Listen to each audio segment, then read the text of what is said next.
জায়গায় জায়গা থেকে আমার কাছে এই পর্যন্ত 7টা জায়গাতে ফোন আসছে আমাকে যাওয়ার জন্য সালাতুল ইস্তিসকা বৃষ্টির নামাজ পড়ার লিগে।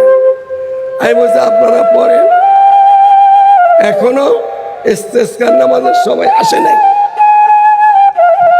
বৃষ্টি আসমান থেকে নামায় আনতে হবে, সেই সময়টা এখন আসে নাই। বাংলাদেশের বিভিন্ন জায়গায় বৃষ্টির নামাজ হইতেছে, বৃষ্টি আসছে। আমাদের এখানে আরো গরম বেশি আছে, গরম এখানে আরো বেশি। বৃষ্টি আসবে না এখন। আমাদের চেয়ারম্যান সব বসে আছে, আর চেয়ারম্যান সব জায়গার মধ্যে এত মাহফিল বসে আছে। অন্যায় করছে চেয়ারম্যান সাহেব। আপনি তওবা করলে কি বৃষ্টি দিব? অন্যায় করছে ওসি এসপি, অন্যায় ভাবে মানুষকে অশান্তিতে রাখতেছে। বৃষ্টি চাইলে বৃষ্টি দিয়ে দিব? অন্যায় করছে ডিসি আর এসপি, অন্যায় করছে মন্ত্রী ব্যারিস্টার, দিয়ে দিব বৃষ্টি? অন্যায় করছে একটা আমার মতো একটা পিসা, বৃষ্টি দিয়ে দিব? বৃষ্টি পাইতে হইলে তবে নাশক করতে হবে। সাইয়েদনা মুসা আলাইহিস সালাম বৃষ্টির জন্য দেশের লোক পাগল পরা হয়ে গেছে। ওই জমানাতে বৃষ্টি নেই, আকাশের মধ্যে জ্বালা পুরে জ্বলে যেতেছে গা।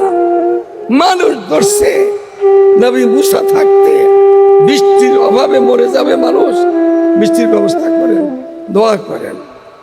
নামাজ ময়দানে গেছে, মালিকের পক্ষ থেকে এটা ওহীর মাধ্যমে একটা খবর দিয়ে দিচ্ছে, এ মুসা বৃষ্টির লেগে আইসো, বৃষ্টি দিব না। তোমার এই লোকদের ভিতরে একটা লোক আছে, ও বহুত নাফরমান, ওর কারণে বৃষ্টিটা দিব। এতটুকু খবর হওয়ার বাদে ওই লোক তো বুঝতে পারছে সে লোককে আমি কতটুকু ইমান আছে না আছে, আমার একটা আন্দাজ আছে না, আপনার একটা আন্দাজ আছে না। সে বুঝতে পারছে মালিকের সাথে সুলহ করে ফেলাইছে, আপোষ করে ফেলাইছে। মালিক এত লোক যখন দাঁড়াই দিচ্ছে, নবীজি একজন খারাপ লোক আছে, ওর কারণে বৃষ্টি দেব না, আমাদের নাম বইলা দাও তো। তো জুতার বাড়ি, মন্ত্রী হলো জুতার বাড়ি খাইব, এমপি হলো জুতার বাড়ি খাইব। বৃষ্টি বলতেছে তোর লিগা, তোর জুতাটা বাইরে সাইজ করে খাইব না।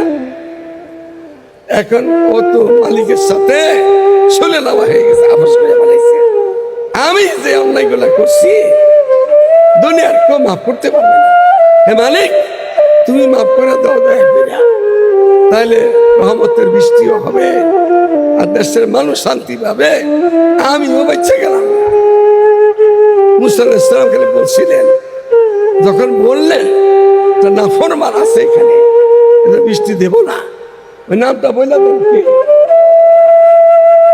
ওই লোকটা কে? বলছে, হে মুসা, আমি যদি